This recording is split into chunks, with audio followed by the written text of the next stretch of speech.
Com alegria estamos na casa do Senhor. É uma alegria que se renova. E ao caminhar em Cristo que nos ajuda a expressar isso, alegria. Eu quero falar hoje um pouquinho sobre gratidão. E a gente acabou de cantar Abacuque 3. Às vezes a gente canta, mas não pensa muito no que está cantando, né? A gente cantou que pode faltar alimento, pode a seca ser tão prolongada que a gente não vai ter nem o que comer, mas ainda assim me alegrarei no Senhor. A alegria do crente é uma coisa louca para o mundo. É uma coisa que para o mundo não tem como entender, não tem como compreender. Mas nós somos crentes, nós sabemos os porquês, sabemos tudo para quê. E por isso estamos caminhando em Cristo. Estamos aperfeiçoando a nossa caminhada em Cristo. E hoje quero falar um pouquinho sobre gratidão e o valor de cada momento. Vamos ler Lamentações, capítulo 3. Faz uma sintonia com o que nós cantamos aqui, sem a gente combinar com o Ministério do Louvor, mas é o Espírito Santo que está fazendo tudo isso. Desde o começo do culto está falando ao nosso coração. Como nós devemos agradecer a bondade de Deus em nossa vida, como nós devemos reconhecer, valorizar cada momento de nossa vida. Lamentações capítulo 3, vou ler a partir do verso 17. Afastou a paz de mim, esqueci-me do que seja a felicidade. Digo, a minha força já se esgotou, como também a minha esperança no Senhor. Lembra-te da minha aflição e amargura, do absinto e do fel.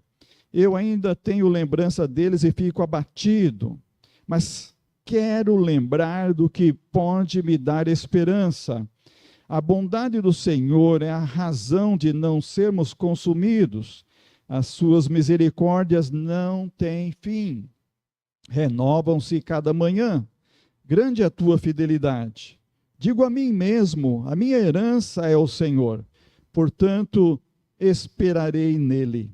Bom é o Senhor para os que esperam nele, para quem o busca. Bom é ter esperança e aguardar tranquilo a salvação do Senhor. A gente lê esse texto, mas a gente não consegue fazer uma avaliação, uma imaginação bem precisa do que se passava com Jeremias no meio daquela grande tribulação. A cidade cercada pelos babilônios, muita gente ia morrer, muitos já tinham morrido, e tudo porque o povo havia abandonado o Senhor, havia deixado o Senhor, havia deixado de buscar o Senhor, para buscar os seus interesses, para viver a sua vidinha, e sem responsabilidade, sem compromisso com o Senhor. E Jeremias está no meio daquele sofrimento todo, mas ele traz essa mensagem de esperança. A bondade do Senhor é a razão de nós não sermos consumidos, as suas misericórdias não têm fim, renovam-se a cada manhã, grande é a tua fidelidade. É isso que estamos, cada dia, irmãos, lembrando para ficar bem firmes no Senhor. Nós acreditamos em Cristo e por isso estamos buscando fazer sempre confissão, não só no louvor aqui, quando estamos fazendo essa confissão em nossas orações, mas nosso testemunho no dia a dia, e as pessoas estão olhando para nós.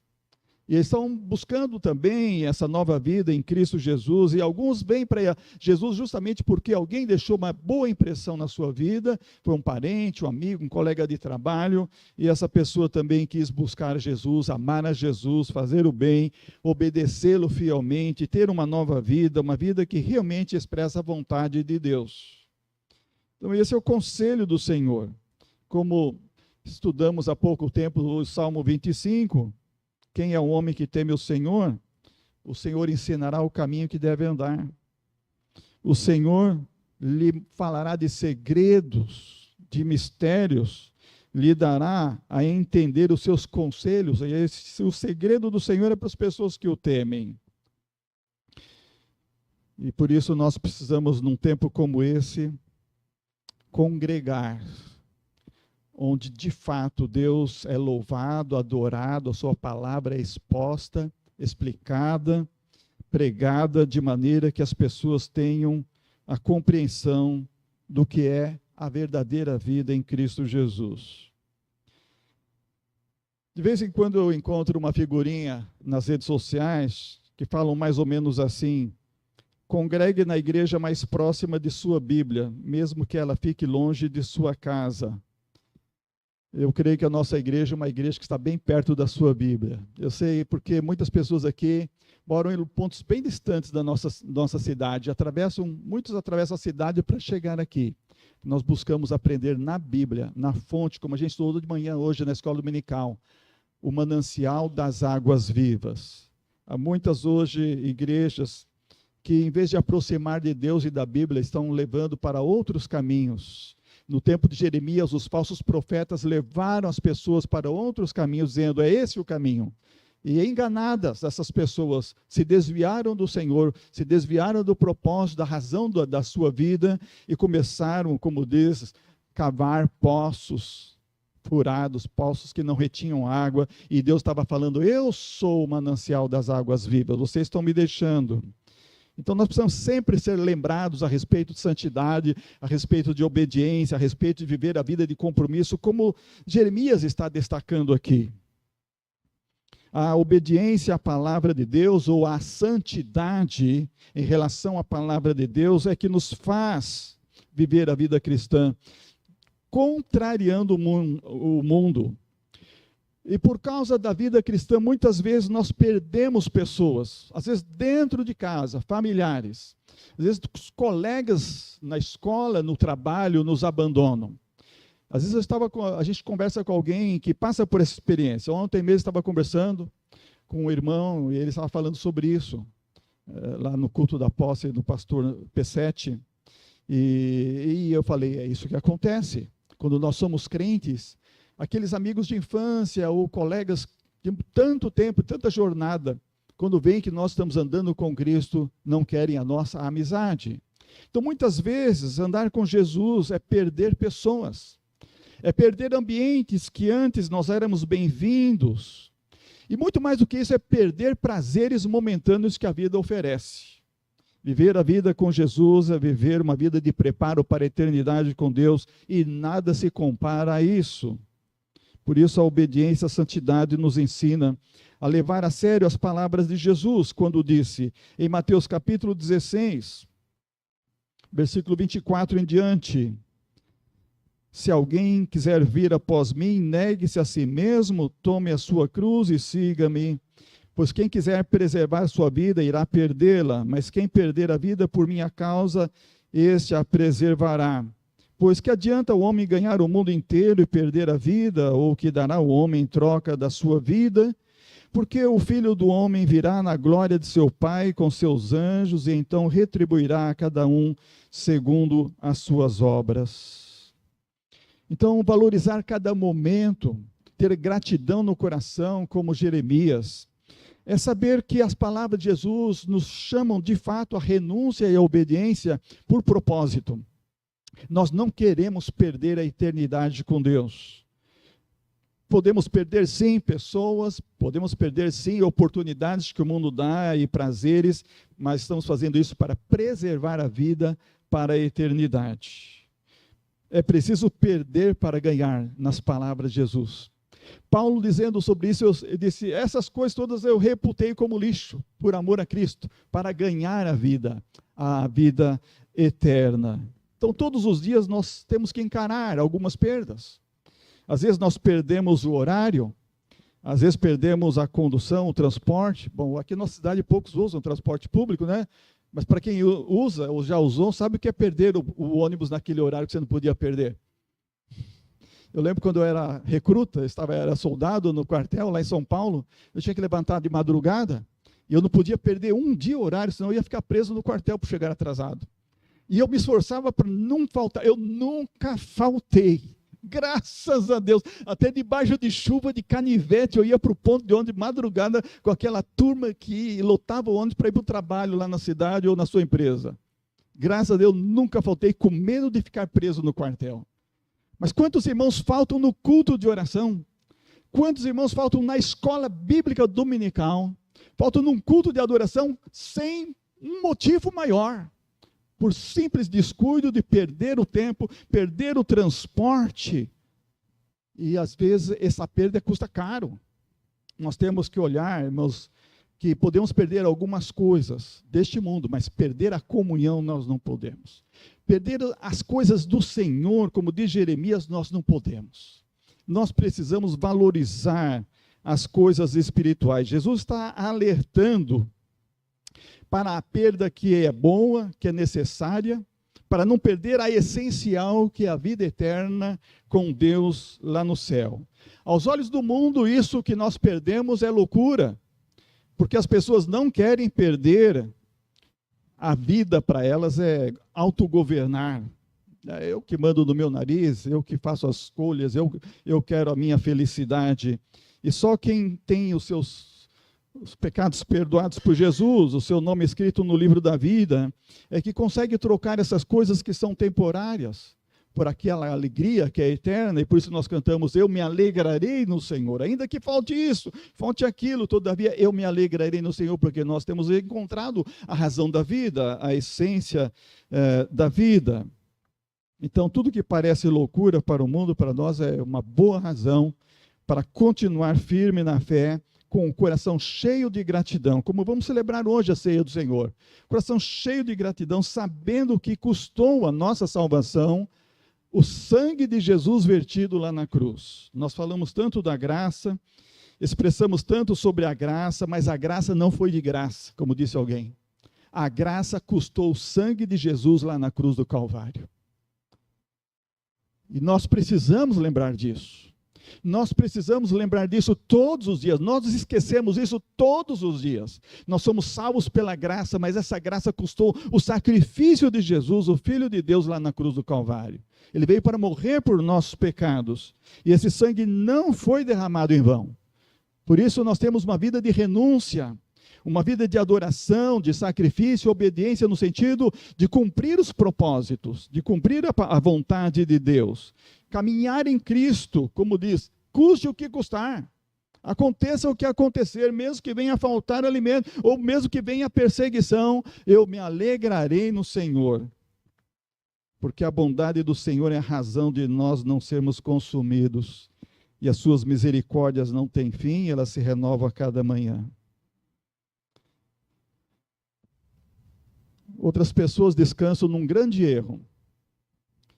E para não fazerem isso, para não colocarem o reino de Deus em primeiro lugar, para não expressar gratidão, para não praticar renúncia e obediência a Deus, ter um testemunho bom neste mundo, que é o erro de pensar que vai ter mais tempo, que ainda tem mais tempo. Na verdade, a vida é curta e nós não temos tempo. Nós precisamos hoje estar preparado para encontrar com Deus. Nós não sabemos o dia que vamos partir. Às vezes eu penso assim, bem, na minha família, o avô, o pessoal lá da minha família, um DNA bom, vai viver uma longa vida, mas isso não é nenhuma garantia. Pode surgir um câncer. Eu posso partir de um ano para o outro. Tem alguns cânceres que são agressivos que a gente pode partir. Eu não estou com nenhum sintoma, viu, irmãos? Só estou falando assim a possibilidade, né? E se tiver, vai ser para a glória de Deus. Mas, falando, a possibilidade de surgir. De repente pode surgir uma manchinha, uma coisa. E a gente não está preparado. A gente precisa estar preparado todo dia para encontrar com Deus. Alguns cânceres são tão agressivos que em questão de dias ou semanas a pessoa parte deste mundo. Sem falar dos acidentes e outras coisas que podem acontecer. Então, falando isso por quê? Porque se a humanidade tivesse ideia disso, ou tivesse a ideia de como o julgamento de Jesus vai se aproximando, o julgamento de Deus está se aproximando, a humanidade toda correria aos pés da cruz de Jesus. Eu fico pensando naquelas pessoas naquele avião que caiu, ali em São Paulo, vários médicos da região lá de Cascavel, né? Pessoal conhecido lá da minha cunhada, minha sogra, que faz tratamento em Cascavel. Né? Que tragédia, quantos médicos, quantas vidas preciosas. Ninguém sabia que era o seu último dia. Ninguém sabia que haveria um acidente ali. Eu não consegui ver, sinceramente, irmãos. Havia vídeos rodando na internet, as pessoas mandando recado. Eu não quis olhar aquelas coisas. Mas certamente Você já deve ter visto alguém que deixou as últimas palavras numa hora dessa, numa hora de acidente, avião caindo, oh, Deus tem misericórdia, começa a clamar a Deus, de socorro divino, começa a confessar culpas, e deixa uma expressão de amor, porque tem, de fato, uma ideia iminente da morte.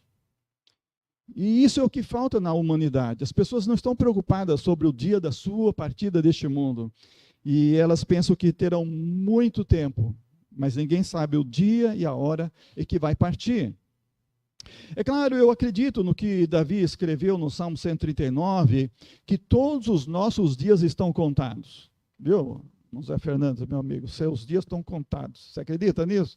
Eu acredito que os meus dias estão contados também, que cada um de nós temos os dias contados. Eu creio porque a Bíblia diz isso. Não só Davi diz no Salmo 139, no teu livro, os dias foram escritos, sim, todos os dias que me foram ordenados. Então, um dia, quando chegar esse dia, a minha alma vai deixar o corpo e vai voltar para Deus. E de cada um de nós aqui. Deve ter visto algum filme, alguma figurinha, você já viu isso? A alma saindo do corpo, o corpo ficando aqui, vai virar pó, mas a alma volta para Deus. Só vai acontecer isso no dia que Deus estabeleceu. Os seus dias, os meus dias estão contados. Acredite nisso? Acredita nisso? A Bíblia diz, ninguém vai antes, como diz esse dia, ninguém vai antes? Ninguém vai na véspera. Ninguém vai na véspera, nós vamos só no dia marcado. Olha só, Jó também falou isso, lá em Jó capítulo 14, Jó disse, tu lhe estabeleceste limites, falando dos dias da vida, além deles ele não poderá passar, pois os seus dias estão determinados e os seus meses foram contados por ti. Jesus também falou, quer conferir? Mateus capítulo 6, 27. Qual de vós, por mais ansioso que esteja, pode acrescentar sequer uma hora à duração da sua vida? Por mais rico que seja, tenha todo o recurso desse mundo, ainda assim ninguém pode nem acrescentar uma hora de vida à sua existência. Sabendo que a nossa existência é tão curta, é tão limitada, nós precisamos de viver cada dia com o coração cheio de gratidão. Amanhecer o dia e falar assim, esse é o dia mais feliz da minha vida, porque o Senhor me dá mais um dia de vida. Esse dia é o dia que eu tenho gratidão, porque Jesus é o meu Salvador. E até perguntar, será que é hoje que o Senhor me levará, ou será que é hoje que o Senhor virá? Eu gostaria de estar com o Senhor na eternidade, esse é o melhor dia da minha vida. É o que Jesus falou, viva cada dia o seu mal. Se tiver um mal, viva, mas viva com gratidão. Jeremias está vivendo os dias mal. Ele está vivendo no meio daquela grande tribulação, mesmo assim ele está dizendo que a benignidade, a bondade do Senhor é a razão de não sermos consumidos, as suas misericórdias não têm fim. Mas é bom pensar que no final dos nossos dias, no final dos nossos anos, e que estão contados, nenhum acidente, nenhuma doença, nenhuma maldade vai nos tirar antes desse dia. Eu conversei com o irmão diácono Josias de Almeida Lira, lá em Manaus, aquele grande homem de Deus que ele é rico, e ele vive só com 10%, 90% das riquezas que ele tem é tudo destinado para a igreja, para a obra de missões. Eu falava do meu olho vazado, ele falava, o meu também foi vazado aqui, porque descarregaram uma pistola 9mm na cabeça dele, era para matar, ser fatal aquela tentativa de homicídio. A mulher dele que tinha programado aquilo, porque não concordava que ele estava dando muito dinheiro para a igreja, para Deus, e queria matá-lo.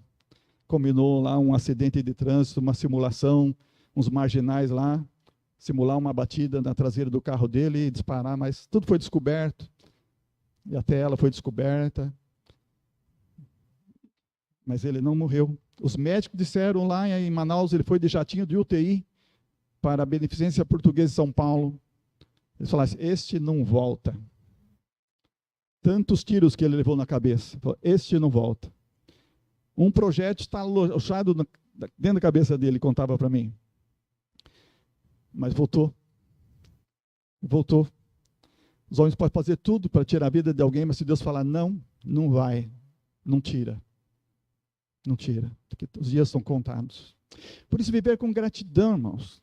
Não se preocupe com amanhã. Jesus falou, os passarinhos não se preocupem com amanhã, com o que vão comer, as flores com o que vão vestir. Nós temos coração de gratidão. Senhor, eu não sei o que vai ser amanhã a minha vida, mas hoje eu quero viver com gratidão. Hoje eu quero viver com adoração. Porque no final dos anos da minha vida, o que mais importa é como eu vivi cada um deles. Não é se vivemos 100 anos, alguns chegam a 120 anos, não é a quantidade dos anos, mas a qualidade da nossa vida. É isso que Jesus ensina aos seus discípulos nos evangelhos. Nós devemos viver uma vida de qualidade, uma vida de amor e expressão a Deus, uma vida de fervor, de alegria, de contentação. Hoje, a gente tem muita gente descontente. Acho que a geração mais descontente da história é a nossa geração. Reclamam de tudo, por tudo, especialmente a geração millennium para cá. Eles não têm paciência para nada, não sabem esperar o amanhã, não gosta de ouvir nenhuma repreensão, e qualquer coisa que contraria, pronto, já entra em depressão. Isso é uma geração difícil. Irmãos, nós estamos vivendo o tempo mais difícil da humanidade, segundo alguns especialistas. Nós que somos a geração Baby Boomers, de 1950, 60, nós somos grandes o quê? Resilientes, né? Sobreviventes. Estamos superando grandes mudanças neste mundo. E temos que suportar essa geração nova aí, que é uma geração muito ingrata. Eu creio que os nossos aqui adolescentes, né, irmão Nilton, através dos embaixadores do rei e os nossos juniores estão aprendendo a ser gratos. Eu estou vendo muito disso, eles fazendo serviço cristão, serviço real. As mensageiras também, nossas crianças aprendendo através de amigos e missões. Eu estou falando de geral, aí fora do mundo, tem lugares que é insuportável. As professoras que falem, os professores que falem o que acontece nas salas de aula por aí. Estava conversando com um dos alunos aqui da nossa igreja e falava assim, pastor, acho que só 5 da minha classe que a gente pode esperar alguma coisa, né? Tão poucas pessoas, a maioria a gente não pode nem esperar alguma coisa de bom no momento atual. Porque há uma grande decadência no mundo e ela é, primeiramente, espiritual. Tudo vem, primeiramente, espiritual. Se a decadência moral, se a decadência emocional, se a decadência é psicológica, se a decadência é social, em primeiro lugar é espiritual. Que desde que o homem deixa o Senhor, como nos dias de Jeremias, e deixa o Senhor para ir para os maus caminhos, desviar seus maus caminhos, vem toda a decadência em uma cascata, como diz em Salmo, um abismo chama outro abismo ao ruído das suas catadupas. Então nós precisamos de gratidão. Viver cada dia, cada momento que Deus nos proporciona com fé, com amor e com dedicação. Assim, como Jesus falou para a igreja em Laodiceia, muitos estão passando também em nossos dias, que é o esfriamento espiritual. E nós precisamos ouvir as palavras de Jesus quando ele chama aquela igreja para um renovo. A ordem de Jesus para a igreja de Laodiceia, em Apocalipse capítulo 3, é para ouvir o que o Espírito Santo diz à igreja. A igreja estava vivendo uma vida tão fria espiritualmente falando. E alguém estava comentando sobre isso, dizendo assim, Jesus não mandou contratar um cantor gospel famoso, Jesus não mandou chamar um pregador de renome para avivar aquela igreja, Jesus não mandou fazer uma noite de louvorzão profético, viu, Ezequiel? Jovens onde estavam começando a reunir a Juban, né? Muito bom, parabéns, que Deus continue abençoando o trabalho dos nossos jovens, mas não é por essas coisas, nem por campanha de avivamento, que Jesus falou para aquela igreja foi, arrependam-se, ouça o que o Espírito diz. A única coisa que pode mudar a vida do crente é ouvir a voz do Espírito. E aqui está uma coisa que a gente precisa ajudar as pessoas hoje, se elas querem mudar de vida, se elas querem deixar essa situação do mundo que é tão oprime tanto, né, e causa tanta desânimo e falta de propósito, é ajudar a pessoa a querer uma vida diferente. Como Jeremias tentou fazer isso com o povo tantas vezes, mas o povo não queria mudar a vida. E por isso o castigo veio com tal intensidade. E é no meio de todo aquele castigo que Jeremias está falando, mas a bondade do Senhor é a causa de nós não sermos consumidos. Quarta-feira passada, no nosso culto, estudo bíblico de oração aqui, eu falava sobre isso. Nós podemos mostrar a verdade para a pessoa. Nós podemos falar a essa pessoa, olha, essa é a verdade, mas nós não conseguimos fazer ela pensar sobre isso. Nós não conseguimos fazer ninguém orar. Nós não conseguimos fazer ninguém ler a Bíblia. Nós não conseguimos fazer ninguém dar testemunho de Jesus. Nós não conseguimos fazer ninguém frequentar os cultos de oração, nem a escola bíblica dominical, se a pessoa não quiser. Isso está no coração, está no âmago da pessoa, no âmago da sua alma. Se ela não colocar Jesus no lugar mais elevado do seu coração, da sua estima, ela não vai querer as coisas espirituais em primeiro lugar. E ela vai continuar se sacrificando neste mundo, praticando uma vida que não é nem fria e nem quente, como a vida da igreja de Laodiceia, no capítulo 3 de Apocalipse. E Jesus está dizendo, aliás, né, ela não era nenhuma igreja nem fria nem quente, era morna, como disse Jesus, antes fosses frio ou quente. Então vai continuar vivendo uma vida assim que é repugnante espiritualmente falando. E por isso Jesus diz para aquela igreja que a solução está em querer viver a vida espiritual, em querer viver uma vida com Jesus, de fé, de amor, de renúncia, obediência, não importa o que está acontecendo, não importa o que acontecerá, eu me alegrarei no Senhor. O Senhor será o primeiro na minha vida. E é isso que me custe a minha vida, a minha alma, eu não me recusarei. Eu confessarei o Senhor é primeiro na minha vida. Por isso Jesus fala à igreja de Laodiceia, eu estou batendo a porta. E se alguém ouvir a minha voz e abrir a porta, eu entrarei na sua casa, cearei com ele e ele comigo. E Jesus está falando isso para uma igreja. Não está falando isso para um boate, não está falando isso para um cabaré, não está falando isso para uma empresa lá no mundo, ele está falando isso para uma igreja dele. Ele está falando, abre a porta, eu quero entrar. Uma igreja que vivia esfriamento espiritual. E Jesus está falando, eu quero cear com você e você cear comigo. E hoje estamos diante da mesa do Senhor e queremos cear com Ele. Mas quantos não querem? Quantos continuam vivendo uma vida de esfriamento espiritual? E eu não consigo mudar isso, e você não vai conseguir mudar isso. Cada pessoa precisa ouvir Jesus dizendo assim, ouça o que o Espírito diz. Ouça o que o Espírito diz. Quem tem ouvidos para ouvir, ouça o que o Espírito diz. Isso é uma vontade pessoal. Então, muitos vão dizer assim, mas eu não entendo Deus. Como disse a W. Pink, ele disse, muitas pessoas fazem a pergunta errada. Por que um Deus amoroso manda as pessoas para o inferno? Já ouviu isso? Quantas pessoas fazem essa pergunta, né? Se Deus é amor, por que as pessoas vão para o inferno? E a resposta, quer dizer, a pergunta correta é, por que as pessoas preferem o inferno em vez de um Deus amoroso?